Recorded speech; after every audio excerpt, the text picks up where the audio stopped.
নমস্কার। এই মুহূর্তে বড় খবর, আবার 500বটি এলাকায় 500বটি এলাকার নাম হচ্ছে ত্যাগরা এলাকায় শ্রী শ্রী সর্বজনীন নাম কীর্তন অনুষ্ঠান। উপস্থিত ছিলেন চাকরদের 31 নম্বর বিধানসভার প্রার্থী মনোজ জৈন।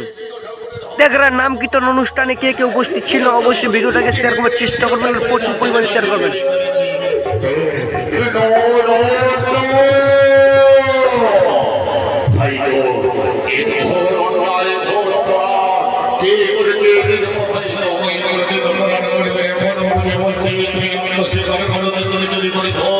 সেটাই আমার অপরাধ